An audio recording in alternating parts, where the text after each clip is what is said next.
Welcome back to another week of MZBC, the podcast. I am Emmanuel Griffin. Got Russell to my left, Sandy to my right, and a very special guest sitting on my couch with myself, Russell, and Sandy. Introduce yourself. Yo, it's your boy. It's the guy who's always saying we're cooking in the comment section. Yeah. It's our couch this week, I guess. Yes, sir. Yes. I'll share it this week. It's always appreciated. Yeah. I guess I'm just a little dweeb who's just around the church every so often. I was literally walking over here the last time they were recording, and I was with Sandy's husband. I was literally just like, hey, I was talking to him, and I was like, yo, like, someone else would be great for this podcast. I like name dropped like Wang to him and everything, and then I was just all like, and then I walked in and Pastor Russ was just all like, you should come on with us next You're time. that person. Yeah, like, This is how you get on the show. Yeah. You're our number one Clear fan. indicator of how to get on the show. Wait, what's your name? oh, it's Andy. Okay, yeah, For it's those your of you boy. that do not know, It's your this boy. is my good friend Andy, or if you don't know Andy, your boy, I think is what he calls himself. So I guess he's okay with that. Now this will test your how close we are as a church. Tell me his last name without him telling us, Amen. Not it. That's not fair. It is fair, and I think it's hilarious because I would say 90% of the people don't know it. What is your last name? It's Lam. By technicality, it's probably Lam, but we jumped the border to get from Cambodia to Wait a Thailand. He also came from the motherland that The Sandy. motherland, the same motherland. In case you didn't know, the motherland is Cambodia. Yeah, I kind of had to get out of there, so they switched her last name. My original last name was supposed to be Sun. That's S-U-N. So Okay. it's really interesting. Yeah, I would have never guessed that as your last name. And Andy Lamb would Yeah. doesn't even roll off the tongue neatly. There's Yeah, Neither does Lam. I think that's worse. Andy Lam. Andy Lam. Yeah. Yeah, no, it doesn't flow. Fun facts. My last name was also changed when we came from the motherland. We're just learning new stuff about Well, Libya. I didn't know that. So. My maiden name is Ann, but in Cambodian A-N-N? it's supposed to be A-N, pronounced An. But when we came over here, they just read it as Ann and added an extra N, so it's Ann. That is America for you, right I know, there. right? We just put a little sprinkle of America for you, add an extra name. That's That's awesome. my dad's Yep. first name. We were Dad's talking. first name? No, it's so when he came from the motherland over here, so his name in documentation when he first got here was Bien. So that's B-I-E-N, but they left off the G in his name. So it's really Being. But Bing. yeah. Well, my last name is Griffin. So, yeah, that's a fun fact, I guess. Yeah, yours is the most boring name out of all four of ours. Griffin. Andy Griffin is a Griffin. methodical. It's first of all, it's a methodical? methodical creature with the body of a lion and the head of an eagle. I That guess is that's awesome. cool. Yeah. What is your last name made A of? Griffin is you are not. Well, no, not. Griffin's That's just not- boring. I was saying their names came from the motherland. Mine is a French name that they changed the pronunciation of, like when we moved here because Wait, what's it was it just different. So Nakin is how it would be said French. Nakin, yeah, like Nakin. So my mom or grandmother, whoever, once we moved over to Pensacola from to Alabama and all these, when we moved, they were like, people can't say it right, so we'll just say Naquin. So wait, this is a family decision. I mean, that's what I understand it as. I mean, last week I told you I was 45 and I'm 46, and my mom will correct me if I'm wrong, but I don't know, you know. Oh. So for all the people out there, I'm 46. I wasn't trying to sneak. He was trying to save I'm a trying couple to years. sneak That's a all. year. My mom called and was like, "You made me do math, bro. Like, don't do that." Like, I had to make sure I Thank was you the for right keeping me age. honest, Mom. Yeah. We Yeah, so knock in. And I've always thought, so French Canadian is what we are. And I've always thought, being from down where we're from, the coast, we came up on a boat or something, like, you know, like French, I don't know, but French Canadian means you're like from up there. So it's like, okay, how does that work? And then when Miss Joy, you know Joy, on staff before, I won't say her last name just for privacy reasons, but she did a whole research thing when she was in school, and she did mine just because it was like a name she could use that was different. And so we came all the way from Canada, all the way down. Really? I'll say the Mississippi River. I don't know what river it is. I'm totally terrible with rivers, but anyways, that's how we got to where we were and all these things. So it was just kind of cool. Like, so technically, I'm a Yankee transported to the South. So you're. And we have a little Indian in us there somewhere too, like a point something. Not enough to get any. Not enough. Smidge. It's literally Just like a a small smidge. percentage. Not enough to get any scholarships or anything. But fun fact for you guys: there's an African American person that goes to our church. They got the KKK scholarship her whole college career because guess what? They didn't ask, "Are you black or white?" got him on that one. Are you for real? That's 100% fact. 100% Why did I fact. think I went to HBCU? But why did I think about that? Man, So really, I'm sitting here with in debt. I think that's really cool.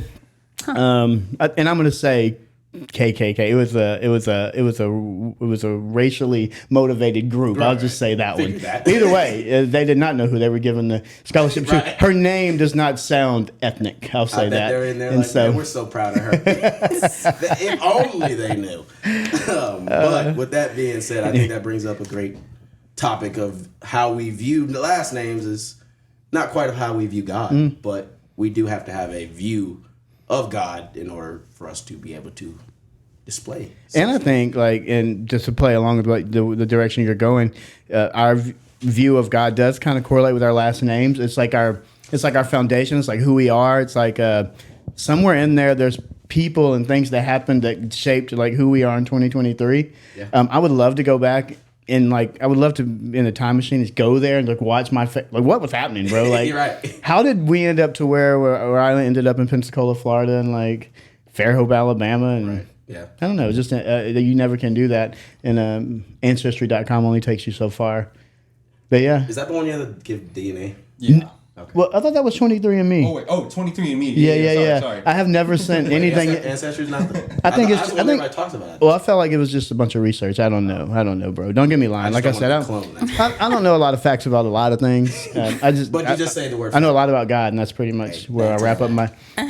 That is definitely a fact. So Andy, back to coming from the motherland. Yeah. Second generation, third generation. I'm technically the first to be here. So, like, when I said we, it was more like, hey, like, my folks, like, when they, like, jumped Okay. over. So, So how you were alive when this happened, or that before you existed? this is well before I was... Well like, before, Like, okay. a thing. Like, a thought. Gotcha.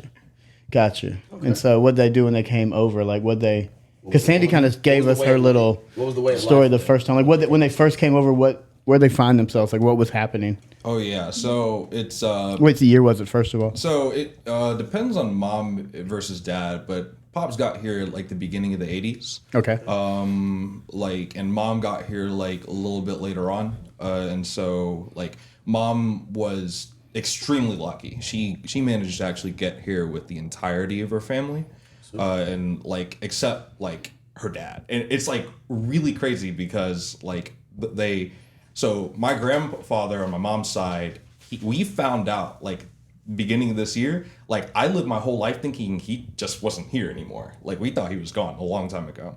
And like at the beginning of the year, my oldest auntie got a hold of him like on Facebook, and they were just all like, "What? They found him?" So we found out that he was alive. And he had and Facebook. yeah, and he had Facebook. I think that's the most like surprising part. Yeah, and it was just like, and then like she's like, he kind of didn't want to like have anything to do with her, not because like he didn't love her or anything like that, but I think it boiled down to kind of like, hey, like he just didn't want to get like involved with the family again now that he has a second family.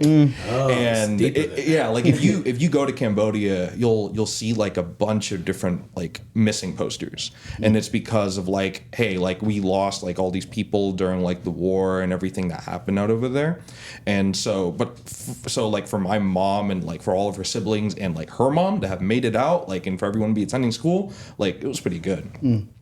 Pops on the other hand Man, that's a story. Like there's like I've sat down with him and he's literally told me his story for 5 hours straight. We had to pause because I had to go to sleep for like school the next day, right? But it was just like 5 hours just sitting down and talking. But if you want like the short version, he ran away from home when he was like 9.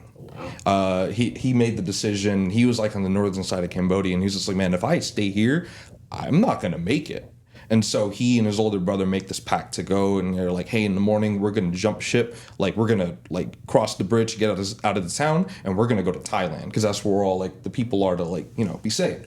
And so he, instead of just like him going with his brother like and him made it to the bridge to get out of town. He's like, I can't do it. I can't go. I can't leave like the family. He's like, well, I want to live. Like, and so he leaves. Deuces, bro. And it's Wow. like, he really regrets not trying harder because like that brother that got left behind, like he when he made it back home a few years later, he found out he died like within a year or two. Oh wow. Yeah, and so it was really hard. He lost his mom like even before everything began. So like it's like really crazy like how he ran away at age 8. He met with like the rebellion. And when he met with the rebellion, they walked him over to like Thailand. But like since everything was like in war, there were people who were like with tanks and guns. And he said he got to stand by a guy as he shot a rocket launcher like to take out a tank. And I was just like, what in the world? He like there was a time where he was like with the rebellion, they need him to carry bullets, but he didn't see the hole in like the little satchel, so he got in a lot of trouble for that one because all the bullets were just leaking out from behind him. But he was like 9, 8. Yeah, what are you gonna do? You know? And like, there's just so many different stories, and I it's like so absolutely absurd. Like, there's even another story where like when you cross through the jungles at night in Cambodia, like you can't like you kind of have to get to like Thailand. Because you can't go through since like border patrol is there and they're gonna like keep you out or maybe even kill you. And so he goes through the jungle, and if you have ever been in the jungle at night, not that I know, like he says like you can't even see like your hand if it was in front of your face. And so he like, but there are guys who memorize the path in the day, like to take people through the night. But the thing with the jungle, Movie. yeah, Wow. it's Right, like really? There crazy. is a movie about this whole entire like genocide of Yeah. our people. If you're ever interested in Netflix? watching it, I think it used to be. I don't We'll know if it's talk still about there. it. You peeped it Angelina up? Jolie, like You watched it? Yeah, yeah, she was involved with that. she was the one that made it. But Angelina. our history, our people. It's quite It interesting. sounds deep. Yeah, It's like a history, really and I don't hard. know enough about it, only from what you've told me and others. But it is like it's like a lost people, Yeah. like that were looking for their home, like got taken, and they're and like so the story of God and like how He worked in just the Cambodian people's lives to get you to where you are, to your parents, your grandfather. I mean, those are like There's that's a lot of- testimonial. The story, Yeah. that's a task. yeah, like and it was like crazy because it's like sorry, just to continue just for a little longer because I know we got to keep No, going, you're right? good, bro. You're like, good. but the jungle was filled with landmines. Oh my gosh. Like, and so if you make one misstep, you're done. And he like there were 2 groups that were like walking through. He had a friend in the other group, and like he like, but he made it over safely. He made it over like correctly, and he just didn't find the other group in the morning. Wow. And like he always wondered like his whole life like why me, like why did I go through everything that I went through, why did I lose like so many people, and for me to be the only one in my family make it Cambodia, and like to make it from Cambodia, and like he's it's so crazy because he really firmly thinks he made it here to go back and to spread the gospel. Oh, wow. Like he feels like there are so many instances, like if you listen to his story, there are so many instances where he should have died. He got captured by soldiers, he got tied up, he like there are people like next to him getting beat upside the head with like shovels and everything like that. And so it's like he says, how many times should I die to starvation? How many times like should like this soldier have killed me? How many times like was I like in this crazy situation, but God was still with me? He said God was watching over him before he knew God. Wow. And it was just like, man, like, so he's like, if there's a, like, he is the transition for like hey, this is how I view God. And so it's like he doesn't blame the Lord for anything. He's just like, hey, like, it in the end, it wasn't like God. It was the corruption of the people and their sinful hearts that like destroyed our country. And it was just like when they turned against one another, when like the opposing powers came, they destroyed everything. It wasn't the Lord. It was people of their own free volition. And God gives the people to like the choice to either worship them or to worship him or to worship themselves.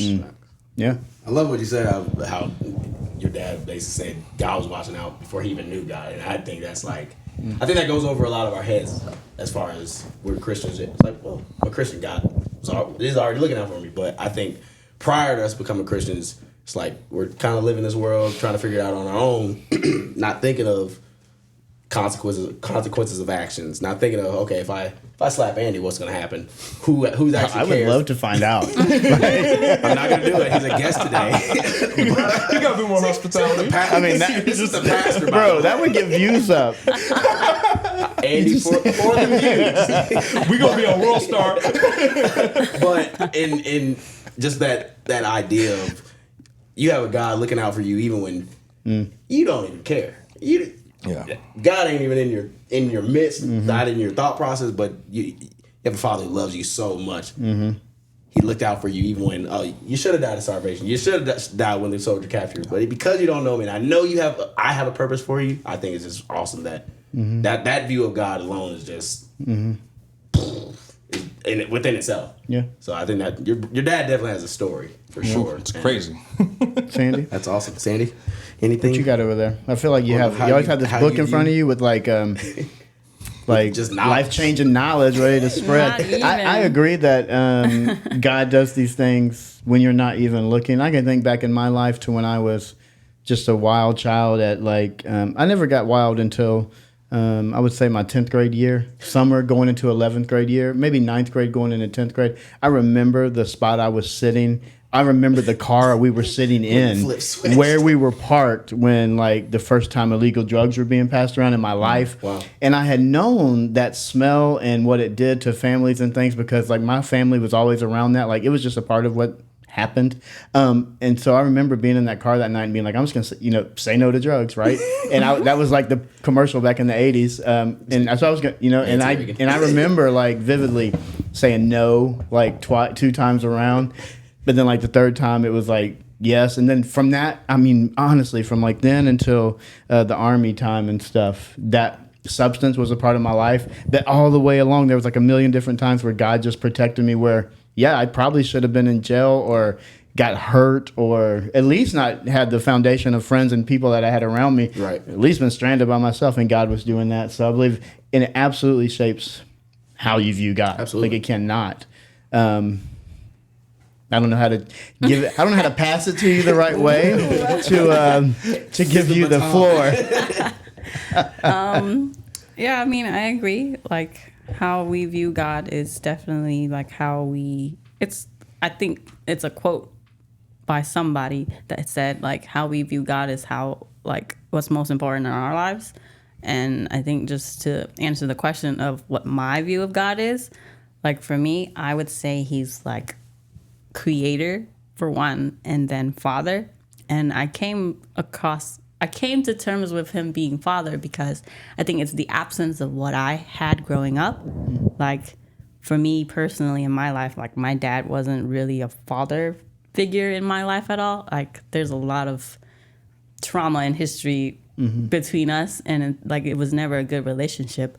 But I think just having God as my father is how I learned what a father is. So that's how I look at God, if that makes any sense. No, Makes fact. perfect But sense. yeah, So you view him as father, and what was the first one? you said? Creator. Creator. Yeah, So 'cause- do you ever view him as, which leads us to the next question, as a friend or, for instance, now I'm not gonna say boss, but master? Do you ever view him as that?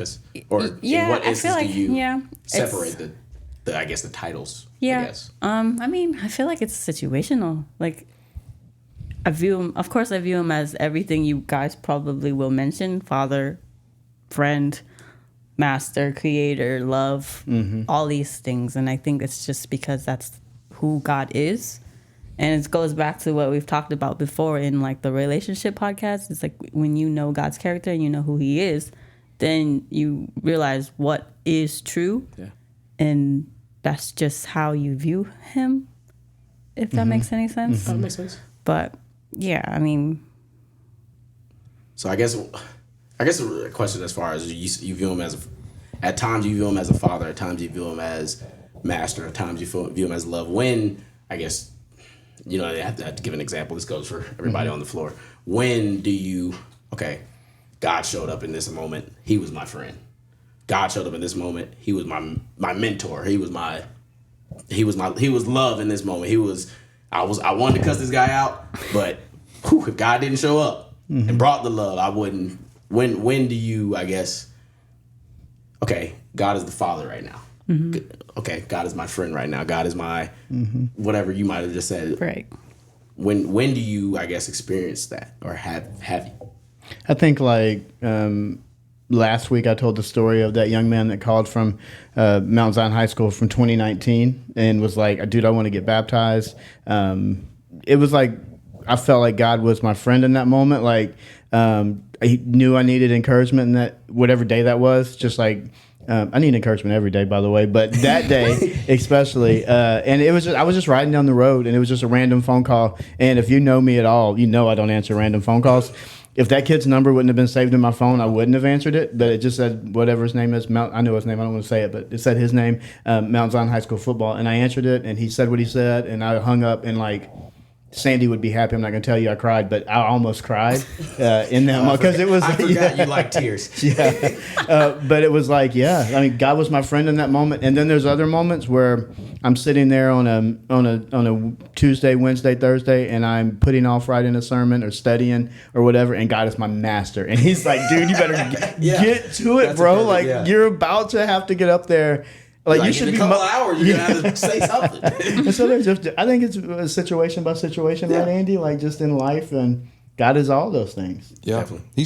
He's always like followed through like on his own timing, and I think that's like something that's not just consistent in like my life, but like in the lives of other people. Like, you know, like when you're talking to like someone who's single, who's just like, man, I really just want to be in a relationship right now, and God's like, nah, don't not now. Deny. And then it's just like other people, it's just like you're standing there and you're breathing, and then he throws like a husband or a wife at you, you know? And it's just all like, bro, like I didn't expect any of this, but it's like when you look back in retrospect, when you give it a little bit of time and like you look back in faith, it's just like, man, God, you really sent that thing like when I really needed it. Yeah. If you had sent this too early, I wouldn't have been ready, or like I wouldn't have received like this thing because I would have been so into her, or like she would have been so into him.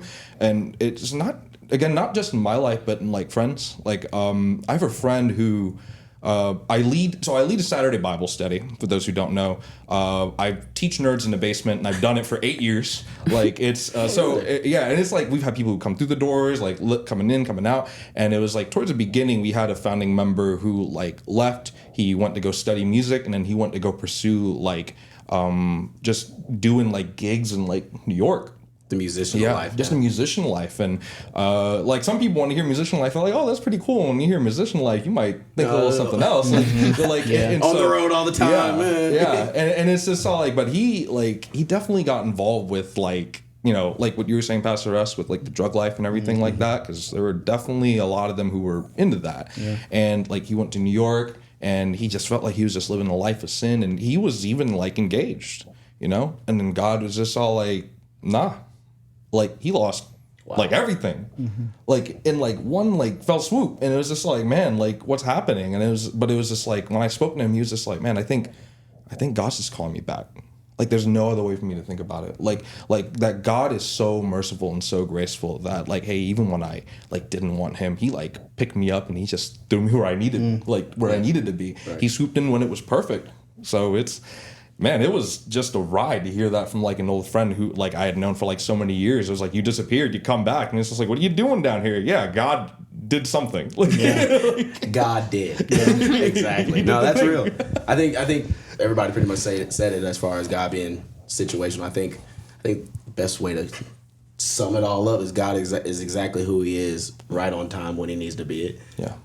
He's a And I friend. think I think the hardest thing in competition or the hardest thing in the Christian walk or just being a good friend or a husband or anything is consistency. Yeah. Yeah. So God is not only always on time, but His provision and everything is always very consistent. Always on time and always needed. Like what is it like? Have you ever had a math test? You need a calculator for those of us that not us.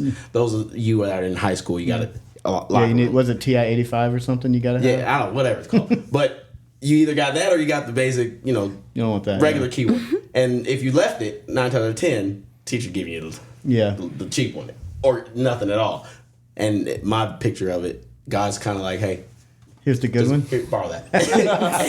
And it's like, although it's with that mindset, it's kind of childish, but it's like, man, God is literally right on time. You don't know how you're gonna pass this math test without calculating. Sandy, I I've think sat it wa- there and done that. Sandy, I think maybe one time he may have forgot his calculator, and the Absolutely. teacher gave him the cheap little Absolutely. nine digits. happened to me am too that- before. It happened to me in college.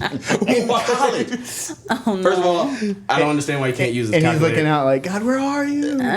He showed up because I passed the class. So he didn't show up. He didn't show up at the test, but he showed up on the day I needed it. Yeah. So Yeah. I'll take it. But Yeah. just to sum it all up, I think, like you said, he's right on time when he needs to be.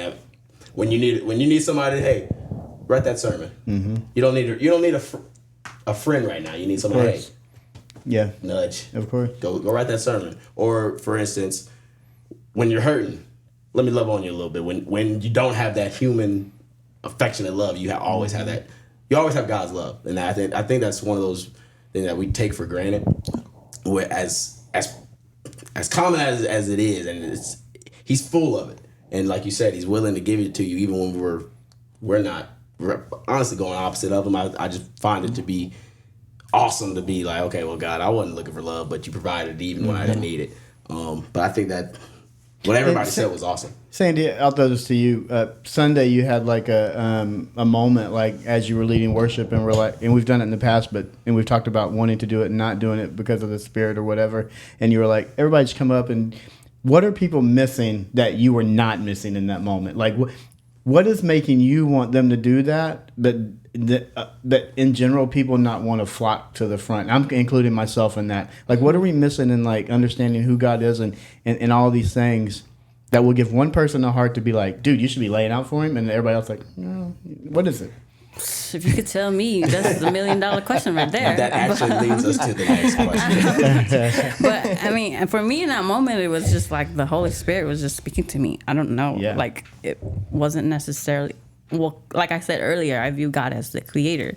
And since me being a worship leader, I'm like, I worship the Lord like every day. And so it's like my reverence of God is being given to Him each time I worship. And it's because He's creator. And that's why I worship Him. And so, like me in that moment, it's just like, why wouldn't I do this? You know what I mean? It's like, why wouldn't we come up here and pour our hearts out to the one who created this and the reason why we are here? So I can't answer how. And I didn't expect you to tell me, because if you had told me, like, sweet, we're about to start doing that. Right. We're gonna do that Like, church would be tomorrow. great. It's about to be jumping. Like, Hope you're ready Sunday. maybe the better question is, how do we communicate our like view of God as creator, as provider, as consistent, as loving father? How do you relate to God? How do we communicate that to express to other people, dude, you should feel this too? Yeah. Like, how do you teach a bunch of nerds that are probably very analytical, I would say. They play video games and stuff that take planning and choreography of movements and all of these things. God is very calculated in everything He does. Does that help, hurt? Like, how do you share your passion for God and all these things to that type of genre that would carry over to their passion being, I don't know. I'm just... Yeah. Well, in my case, being gifted with like the ability to be linguistic, being able to just elaborate and tell people like, hey, here's what I believe about God. Like it first starts with like honestly just reading my Bible. Like if I don't like, I have so many people I know who are just all like, oh, I believe in God, but it's just like, I'll never buy the Bible. And it's just like, but man, you're just like if you're saying that you worship God and you don't read your Bible and you're like, what are you doing? Like, who do you believe in? You're like, God is only like you. Like, it's what is your weapon? Like, what are you using as defense? Like, yeah, and it's just not like you're like it's just like worshiping like a picture of a mirror, throwing a crown on it and being like, bro, that's what's up. And it's just like, no, it's not. Like, it's not it. And so it's like I've had I'm telling you, it's such a blessing to be able to prepare lessons is one thing, like, because like you have to sit down, you have to look God eye to eye, you have to like be in the Word, but that's like where everything begins. Like everything that you know, everything that you see, everything that you believe about God depends on how much you're in your Bible and how you interpret it. And so it's like if you sit down, you're able to interpret it correctly with the proper context and everything. Like everything changes like so slowly. If I believe God is king, I believe he's the authority over all. But if I believe that God is a loving father, I believe that he's compassionate and that he's merciful and that he's willing to come to me. Like, and if I believe that he's like a loving father, like there's an extent how much I believe that as well, right? Like, is the weight of my sin so big that God can't handle it? Like that's another thing. And so it's like I think like even as believers, sometimes we need to reset our view of God. And I think that's what happened on Sunday morning. Like, hey, if people aren't feeling it on Sunday morning, maybe like we as individuals need to step back and be like, yo, what's going on? Because that day was really dreary. It was really cold. People did not want in, man. Dude, I told you when I went up there was a feeling in the room of just not awesomeness. It was just like, This was this past Sunday? Yeah. It was different. Yeah. There was like a spirit of something in there when we started. Yeah. Wow. Dude. I was going to touch on that point too, that you mentioned, like we must pursue like an accurate view of God before we can actually like view God. Right. Because it's like, say if someone out there views God as like, or doesn't even believe in God, they're going to live their life like they don't believe in God. If I believe God is like a judge and he's going to judge me for every wrong move I do, I'm going to live life in like fear of like, oh no, I can't do this. God is going to judge me and so on and so on. So like how we live our lives is a reflection on how we view God. And it's very important, first and foremost, to view him accurately. So that's why it's really important to like read the Bible, have a relationship with God.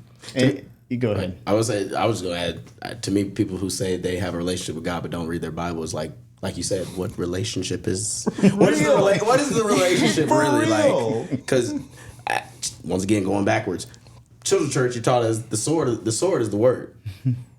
I don't know anybody else. I don't go into war back then with swords. I'm not going without my sword. So bring it back to a Christian view. How are you going to the world without your weapon? And like you said, if you're not reading, I think a lot of us have weapons. I think we have them. Follow me here. We have them, but we're not sharpening it. And I think in order to sharpen, you have to stay in the Word. You have to do what we do, converse with other Christians, converse with like-minded individuals. But if you don't open the Word, you have a weapon, but it ain't gonna cut you. It ain't gonna cut or hurt anybody. Not to say that it hurts, but it's not. It won't do the purpose of the weapon. And in order for that weapon to be useful, you have to use it. And that is the way to use, in my opinion, to use the sword. You have to read it. In order to read it, or in order to utilize your sword, you have to be able to read it. I love it when you meet a non-Christian, they're able to verse after verse after verse after verse. I think, to me, for a Christian, that is like, wow, he knew a lot of those verses. And I don't know if you've ever experienced that. I've not me being in the room, but I've watched as atheists basically went at a Christian, and it was basically like atheists saying some points, and I'm like, who's reading the Bible here? Is it atheists? And you go back and look at it, it's like, I think a lot of times atheists challenge Christians because they know the Word, and we as Christians, the Word is the way. That's the way. Yeah. And then you come in as an atheist. Well, I'm killing you with your sword. Yeah. But if you as a Christian should be able to defend your faith with that same weapon. Yeah. And is the way I think of it. But I just found that pretty awesome because a lot of us say, I'm religious. I think we probably take it a little for granted, the fact that we have access to this word so readily. Like it's on your phone, it's everywhere. It's like we can actually have a Bible. I've seen videos of foreign countries, third world countries, where they like will land like the little plane and they open the boxes of Bibles and the kids are all running to the plane and they're all celebrating and all this stuff. And like the gentleman actually that showed that video, when he came to speak, he was like, and we all just came to church, right? We all just opened it. Like, were any of us like this excited about the Bible you're holding in your hand? Like most of you aren't even reading your Bible, stuff like that. So yeah, I think it's vital. This obvious. I think another point I think it's interesting the views that we're learning about God, and two of us didn't have good father experiences. You had a good father experience growing up, and I know you did. I mean, I know your dad. That's why I was just unsure. But so I just think it's interesting because it definitely dictates our early development. And I only witnessed two people in this room's early development, mine and E-Man's. I didn't witness yours, but I just heard stories about yours. Dude, it's different when you view your father. Because my father was not a bad dad at all. Right. Like I've said in the past, he was 16 when they had me. And so by the time he was like 16, 20, 24, there were 3 kids. By the time they were 28, there were 4. Me at 28 with 4 kids, dude, just take me out right now. Just take me out. Looking back at it. Yeah, so you're doing great. There you go. And so I think about that and the way I felt about, man, like you could have done this better or that better and all these things. So my view of God was a little bit of that. And then, so when God stepped into my life, he was so good and so gracious. It was like, whoa, this is insane. And it was right at the time when my daughter was about to be born. And all these things happened right at that time, you know. And so I was so thankful that I had that growing up that way and learned about being a father and that, like a provider, a this or that. And then also seeing how God is and how I am to be as a father. And it's definitely shaped and formed like the man I am today and things like that. And so it's just interesting. I think we're dealing with that all across the board is my point. Yeah. Every person we interact with and talk to has mine or Sandy's view or has y'all's view. Right. You know, like either they had a great father and a leader growing up or they had a little bit of a struggle. And man, if we were blessed, we found God. Yeah. And so God got past the point that we thought fathers could be the negative part of it and showed us it was good. Some people never get there. Yeah. And so we are tasked with like this tremendous uphill battle of getting people's preconceived notions and stereotypes about men in general or whatever in general. And then you got to tell them, but God is good. Yeah. Like we sang this song yesterday, he's a good father. Yeah.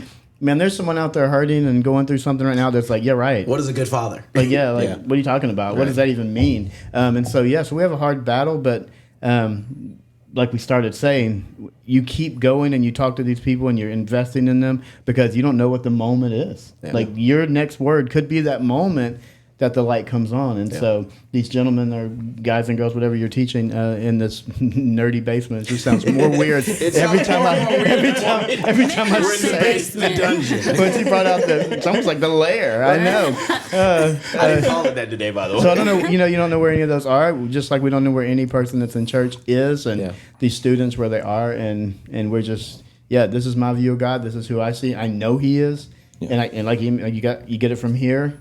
And we just keep going out there and spilling it out everywhere we can. Yeah. So I can say, like, us right here in this room right now, like, we all have a pretty good understanding and view of God. But it's pretty crazy how a lot of other people and even, like, Christians, they kind of just view God as just, like, a concept and, like, not necessarily, like, real. Yeah. But of course, he's real. So, like, you might believe God is real, but do you actually believe like he can do what you're asking him to he's do? Active in your life? And so how do we change that view for people? So the view our view on God, how other people's like I know we are pretty solid on our view. I think it's just by our actions and the way we live. I think the best example is being an example. If people know that I'm a believer in Christ, and when I'm faced with adversity, if I'm able to take that adversity, bring biblical truth to that adversity, and make it to where, okay, I can handle it now in a biblical way, as opposed to taking that adversity, seeing biblical truth, not taking that biblical truth, and then taking it as taking my worldly reactions. I think that's where we as Christians have to work as, okay, this happened. Somebody just cut me off in traffic. I cuss them out. Or I can just keep on driving. Obviously, that's not easier said than done, but I think the best way is we have to live in such a way that is an I agree. example. Are you about to say something? You had the mic going. Oh yeah. It was also like because I know a lot of people like, and I 1000% agree with you, but I also think it's half the answer. I think that the other half of the answer is honestly explicitly telling people, like it's That's just what I was about to say. Testimony. yeah, for sure. Because it's like, you see street preachers, or you guys have experience in ministry and like sharing the gospel and telling people about it. But it's just like, I can tell you all these things and I can tell you how you should view God, but it doesn't mean that you're going to necessarily respond. And so it's like, hey, I need to act, I need to live out the gospel, but I also need to be able to preach, to believe in it, and also to defend it. But also, like, I can do those two things, and if you don't correspond, I can't do anything. Like, in the end, like, a changed heart is not the result of what I did or what someone else did, but what God did. And so the Lord is the one who has to work in their hearts to change them. But they also have to be all like, hey, like, I need to accept this gospel. Like, how many people, like, have heard the gospel who know like you were saying about the atheists, right? They know like so many different things. I've spoken with a few of them, and it's just like, bro, like, these guys know what they're talking about, but it's just like, bro, like, Satan did too. Like, yo, he worshipped him to heaven. He met like God face to face. He saw singer up those there. things. Like, I mean, for real. Jesus literally said, like, even the demons know all. Yeah. I mean, they know how to act and do all these things. So they know all this. They're like, but you got to like do it. My point. That's what I was going to say. I'm glad you said it. I believe that because I say that a lot. Like, some of you don't want to talk, and some of you aren't preachers, and some of you. So just live the life in front of people. Okay, yes, fact. But I think society in general has just pushed to the side. Yeah. Like, at some point, you got to say, Yeah. It's like, dude, like, I'm living this way and I do all this for one reason, and my life shows it. But you need to like know Jesus Hey, too, let me bro. tell Like, you verbally. I had a Yeah. chance this morning, and I didn't take advantage of it. The dude didn't. I don't think he needed to know Jesus. He just needed to be invited to Mount Zion. I didn't jump on it. I felt convicted afterwards. I was just like talking to him when we were playing pickleball, and I was like, "Hey, do you go to church?" Actually, I said to all these older people that play, "Go to church here," and he was like, "Actually, none of them go to church here." And I was like, "Oh, do you go to church anywhere?" Right. And he was like, no. So then our conversation turned to how he got connected to them playing pickleball and all this stuff. I never jumped back in there and was like, "Oh, well, you should come join us," Right. like, because like you don't have any. I didn't. I'll see him again this week, and I will. But yeah, God puts those opportunities there, and I'm one that is like called to grow our church and to get people. And my main stress in my life is that we need more people. And there was a chance, and There I you blew go. it. You just blew it. And it's like, so I don't know. It's a daily battle to not blow it and to see it. Let me read this one scripture because I had this Bible sitting out the whole time. I didn't want to just like, I'm not just faking it with the Bible. Actually, Are they gonna ever read the Bible? one of those preachers that like carries their Bible, never uses them. I've heard about those guys. People don't like them. I'll start in Romans 8:14. It says, "For those who are led by the Spirit of God are the children of God." And so that's good to understand because, like we said, when we didn't have fathers that were like godly fathers, or maybe that's hard to say, but didn't look like God looks to us now. It's nice to understand that now those that are led by the Spirit are children of God. It says the Spirit that you received does not make you slaves so that you live in fear again. Rather, the Spirit that you received brought about your adoption to sonship. And by this, and by him we cry, Abba, Father. He says the Spirit himself testifies with our spirit that we are God's children. And so it's just an affirmation. And that's the depth of where we are that we're trying to get people to where they know God as like Abba, Father, as Dad, as they're so intimately tight.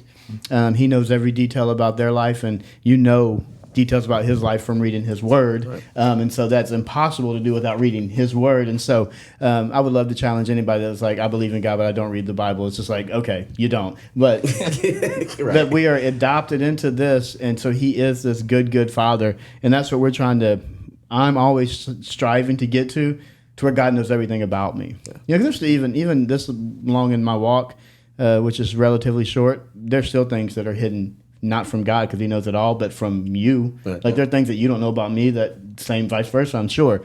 And so it's just who he is. He knows that. He accepts it. We rock with it. And I continue to repent, and we continue to, go, and he continues to show grace. Yeah. And thank God for grace. Yeah, different moments, yeah. For real. Thank God for grace because that's... If it wasn't for it, wouldn't be much. Definitely. Nah, Andy, we definitely appreciate you coming along. Any closing remarks you got for us? It's funny because I had him until you asked that. Oh, sorry. We can come back. I can transition to the next person. It's no problem. It's never an issue. For all those that are wondering how Andy literally ended up on our podcast, he literally wrote, "I want to be on the podcast." No, I'm kidding. He didn't write that. He didn't write that. He's our number one He fan. did leave comments. So if you do want to leave a comment, not saying that'll get you on the show, but we appreciate you for coming. We thank you for all your insight. I think you gave a very good viewpoint from a younger perspective outside of myself and There Sandy. you go. So basically, the one old guy in the room, like, I mean, And you're the one not you're- wearing black. Well, he didn't get the memo. He did. In case I feel like I'm trying to get kicked off of my own podcast. in case you didn't know, we're trying. I'm gonna get voted off the We're island. doing an exit squad. So if you're, but no, we appreciate you coming Yes, along. sir. Thank you. By all means, come back. always a joy. I don't know when, but come back. Yeah, Hey. for sure. I live like So, 5 minutes. You're about to embark on a nice little journey. Yeah. Yeah. Are we saying anything about that, or are we keeping it on the low?